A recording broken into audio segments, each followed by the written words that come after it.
Hey guys, it's Jamie. It's Jami. Welcome back to my channel. If you're new here, thank you so much for clicking on this video. If you're not new here, hi, welcome back. So yeah, I just wanted to show you guys what's going on where I live. I know with everything going on, it's a little crazy right now, and I just wanted to give you my first-hand experience. Today is March 16th, 2020, and it's really the first day that all of this has really affected me. I have been watching the news here and there, but you know, you kind of have to give the media with like a grain of salt. So I've just been really just only wanting to pay attention to what directly affects me only. So today it did directly affect me. My work got shut down. I work at a local restaurant, and as of 8 a.m., all of the restaurants, bars, and casinos will be closed for at least 7 days in the county that I live in, and after 7 days they will go under evaluation to see if we're going to go another 7 days or if they're going to open them up back up to half capacity. So we will see how that goes when we get there.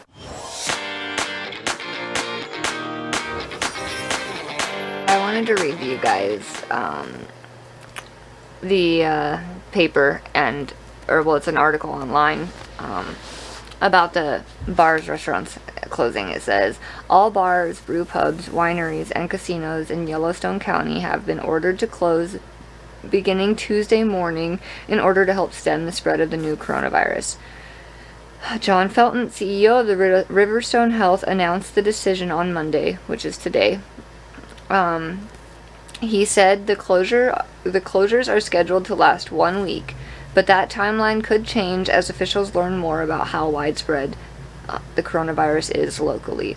Other counties in Montana, such as Silverbow, also took the step to close businesses. The closures do not affect hospital and university cafeterias or any other facility that serves a population depending on it as a sole source of food, according to the order.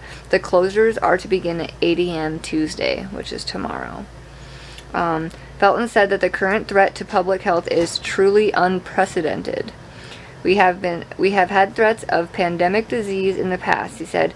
We can rattle them off. H1N1 influenza didn't really come to pass. The SARS, MERS, which were both coronavirus diseases, never got this widespread. This is a worldwide pandemic. Felton said officials still don't have a good sense of how widespread the disease is locally, and that they will know more once the county's new test site is operational. Yeah, we don't even have a test site here yet. That is at least several days away, he said. Officials are still working out staffing, equipment needs, and other logistics of the testing center, which will be held at the Sandstone building at Metro Park. While residents will have a diagnostic sample taken locally, all samples will be sent elsewhere to labs for testing. The state health lab in Helena has been returning results within 24 to 36 hours. The two private labs doing the testing through federal contracts have had a slower turnaround of between 3 to 7 days. Can you imagine waiting 3 to 7 days to find out if you're positive? Ugh, that would be a nightmare. A doctor's order is required before someone can be tested for the disease. There are limited testing kits available. Samples will be taken through a nasopharyngeal swab. Am I saying that right? I don't know. Which swabs the back of the nose and upper throat. Oh, it's just like the flu swab. Those things are fucking gnarly, dude. Oh man, they're gnarly. Thinking about it makes my eyes water. Look. I hate them. Felton said new guidance from the White House is now instructing public health officials to try to limit public gatherings to 10 people. Just a day earlier, the Centers for Disease Control and Prevention recommended the cancellation or postponement of gatherings of 10 people or more. The stricter guidance was one factor playing into Felton's decision to close businesses. The economic impact of closing restaurants, bars, and casinos in Yellowstone County will be significant, but the exact effects were unknown as of Monday, which is today. Non-resident spending at restaurants and bars was 48 million in 2018, according to a study performed by the University of Montana's Institute for Tourism and Recreation Research, the most recent data on record. John Brewer, president of the Billings Chamber of Commerce, said doubling that 48 million figure will give a good picture of what both residents and non-residents spend on eating and drinking out in the Yellowstone County annually. How the mandate closure of restaurants, bars, and casinos will translate to the short-term economic impact on the city's Brewer isn't sure. This is uncharted territory that we're all trying to figure out, he said. Exact data on how much of the county's economic pie is made up by restaurants, bars, and casinos is hard to aggregate as Montana has no sales tax, the mechanism by which economic data of this type is usually tracked. The Chamber also will be working to find the best ways to help and support vulnerable businesses while residents stay home and shops and restaurants are closed. Their success directly correlates to the overall success of the community, Brewer said. While some cities are ordering gyms and movie theaters closed, Felton declined to do so in Yellowstone County. Felton said that most gyms had already canceled their exercise classes and that people should be able to maintain a safe distance from the next person while using free weights on machines. Similarly, he said, movie theaters have enough seating that people could likely stay 6 feet or more away from each other. That distance is recommended by the CDC under the social distancing policy. Felton said he was aware that ordering businesses to close would receive pushback, and that business owners, workers, and others would be hurt financially. Decisions on staffing, ordering supplies, and what to do with perishable goods were all complicated by the closures, and Felton said he did not make the decision in haste. Still, he said, the move was necessary. It is no longer an academic exercise, he said. It is no longer sort of a preparedness exercise. This is the real deal, he says. That's it. They just end it right there with this is the real deal. Alright, well that was a pretty good article. That was from the Billings Gazette, my local town's newspaper, but it's like their online thing. So we got a week vacation, and so that kind of sucks, but it's okay. Me and my husband, thankfully, thank God, are financially stable at the moment, so it's okay. I'm okay right now. For those people at my work who do rely solely on this income, I can't imagine what they're feeling right now or their worry. I hope that there's some way that they can get taken care of. I hope that what's ever going on, I hope that they can still get paid. I'm not really sure. I didn't really ask my boss about that. I know there's a lot of community reaching out and helping each other. If you're not on a classifieds group in your area, I suggest you get on one. On Facebook, there's plenty of people who are reaching out and offering to help. That's what the community should do, in my opinion. But it did affect me today. I'm out of work, and Monday night is my grocery shopping night. So the way me and my family work is Monday night, I work every Monday night, and when I get off at 10:30, I like to go to the store, usually Walmart, and it's nice and quiet in there at 10:30 at night. No one's usually in there, and I can just do our weekly grocery shopping for the week, and that's been our routine forever. I can't even remember the last time I haven't gone to Walmart when I get off work on a Monday night. On Saturday, I did go to Walmart and pick up a few things, and everything was fine at that point, obviously, besides toilet paper and baby wipes. Those have been gone for days and days and days. The fact is, I'm not going there to panic and stock for a week or two. That's legitimately our schedule, what I do. And because when I was there on Saturday and everything seemed okay, I'm not worried about it. It's fine, everything's fine. Well, this all happened today, and then I'm told I'm not going into work tonight. So I called my husband and told him I probably should just get to the store sooner than later. We were told that the stores are all closing down and cutting their hours. So instead of Walmart being open 24/7 now, they're closing at 11 p.m. It's oh gosh, now I'm sure groceries are definitely going to be dwindling. So I should have just did it Saturday when I was there, but I just didn't even like think about it, you know, like I was just like not trying to hype into like the whole like hysteria. I was like, I'm not gonna panic and like impulse buy all of this crap. Like I was like, I'm just gonna hope for the best and stick to my schedule and stick to our budget and do what we do every week. And I'm really regretting it now. But you know, it is what it is. So I did go to Walmart around, I think it was 6 o'clock tonight, and it was less than 24 or less than 48 hours since I had been there on Saturday. You guys, it's freaking empty. I'm telling you, I have never seen anything like it. Like, my mind is blown. Like, I'm like, where'd all the food go, you guys? Like, holy crap. It's all gone. So, I just filmed a little bit in the stores where I'm at. I'm very curious to see if it's like that where you are. Please comment down below and let me know if it's anything like here. So here's the clips.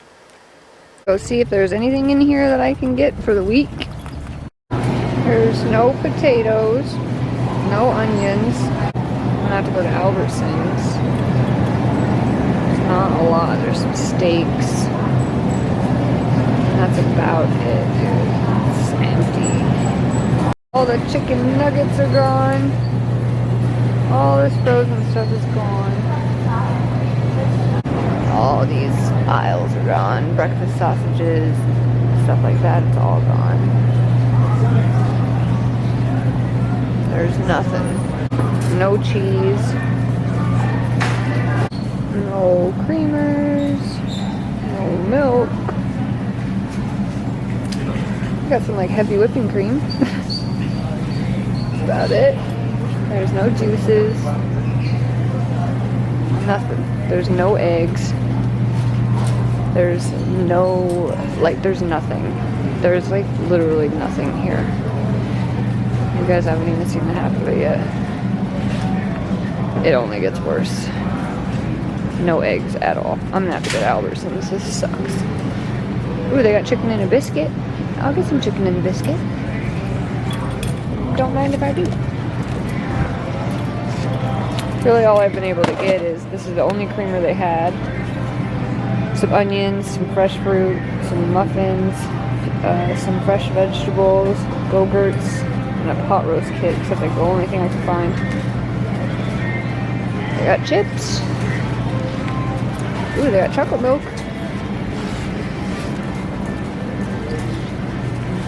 Go down.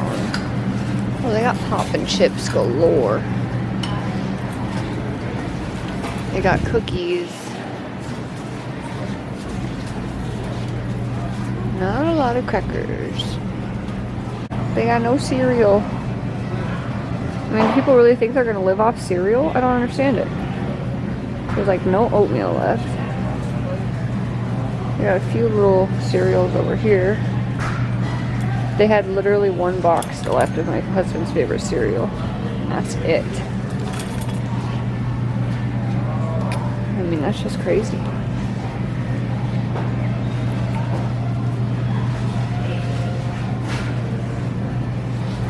Even the off-brands, they're all gone. All these big bags. Ooh, there's one honey nut scooters left. Somebody better jump on that. Oh, there's 2 bags of that left. Somebody better jump on that. Lots of this stuff is gone too, like little snacks and stuff. It's crazy. Oh, you guys, this aisle is dead. This is the pasta aisle. Stuffing. Woo-wee, my goodness. I mean, there's like nothing left. There's no juice left. Like barely any. No Gatorades. I just bought an 8-pack of Gatorades the other day, so we're good on Gatorade. And they had bread. They have no bread. Except for some Jewish rye down there. My kids won't eat that. They got no frozen vegetables. Frozen pizzas are gone. I was just here 2 days ago and this aisle was completely full and now it's gone. There is nothing. No luck, you guys. No ground beef at Albertsons either. I was just shocked. Like, all the meat and cheese, all of the bread, everything. I just was like, all I wanted was like ground beef, and there's like no ground beef. I mean, it's just crazy. It was just all gone. Like, within 48 hours, the shelves are stripped. It's crazy. These non-perishables, yeah, right, those are gone, dude. But I did like get some things that I needed still, and it's fine. I'm sure it's all gonna restock, and I'm sure it's all gonna be fine. I'm not like panicking and being like, oh my god, I don't have food. Like, I worked with what there was, you know. I was like, okay, we can do this instead. I got a turkey. I'm just gonna cook a turkey, and like that can last us a few days. Like, I can make like a soup, and you know, it's gonna be fine. We're gonna be fine, okay? I just thought it was crazy that within 48 hours the whole store was stocked, and now it's completely empty. But it does make sense if you think about it. You know, everyone was probably thinking the same thing I was thinking. And then within the last like 24 48 hours, things have gotten a little bit more and more intense, and then I'm sure word of mouth got out. Oh, I don't know if it all happened today, if people just got out there today and like it just all happened today. I don't know, but man, they were quick, because I got out there at 6 and I didn't find out about the restaurants closing until like 3. It's just wild, and I just thought I'd share it with you guys. I'm not worried. I'm not trying to like dig into the mass hysteria. I just thought I would give it to you guys from my perspective as just like a family. We're good. We're good for at least like 2 weeks, I think. Like, a week for sure on meat, and then, you know, we'll figure it out. We're good. We'll figure it out. We could push it 2 weeks for sure. We could push it a month if like we really, really had to, but you know, it just wouldn't be as comfortable. But we'll be alright. That's really what's going on in my neck of the woods. What's happening in your guys's. This isn't to be like a scary video or to scare anyone. I just thought it would be interesting to see it from my perspective. I really didn't feel like it was affecting anything or like being that crazy until today when my work got closed down, and then it's like, wow, it's like it's hitting a little bit harder, you know. I'm not feeding into the mass hysteria, and please, you guys, fact check and really like dig into things before you just like repost something and like potentially are spreading lies and feeding into the media and causing more hysteria. That's not helping at all. Really, we just should be focusing on our families and focusing on our health and not feeding into the crazy hysteria of it all. I know people are scared, and I know, like, especially for the elderly, we should definitely be taking precautions and being overly acute to that. And, you know, if like, just don't go visit people in the nursing homes right now, or if you have elderly in your family, talk to them over the phone, but maybe just socially distance yourself from them. Just definitely be careful with those people that could be more affected by it. As far as people who are young and healthy and stuff, just wash your hands. Just watch out for those around you who you love. And if everyone can just do that and collectively as a whole, like, I think we're gonna make it through this. I think it's gonna be okay. And I know it's scary. And if you are being directly affected by this, or you or your family has suffered or even had the virus, I am so sorry. And I am praying for anybody out there right now who is affected by it, that you heal and be healthy and make it through this. And I'm not trying to minimize it, but I'm not trying to maximize it either. You know, I know that it's serious, but I also think that the media is, you know, it's just a little bit of both, and I'm kind of like right in the middle. You don't have to agree with me. I'm not trying to cause drama. You have your right to your own opinions and how you feel about it. I do think that it's, you know, serious, but I also think that people should just be smart and wash your hands and watch out for the elderly. It's gonna be okay. We're gonna get through it. I know we are. If you guys are still watching this of me rambling, thanks so much for sticking around this long. I love you guys. Don't forget to give this video a big thumbs up and subscribe if you haven't already. And yeah, I will see you guys in the next one. Bye.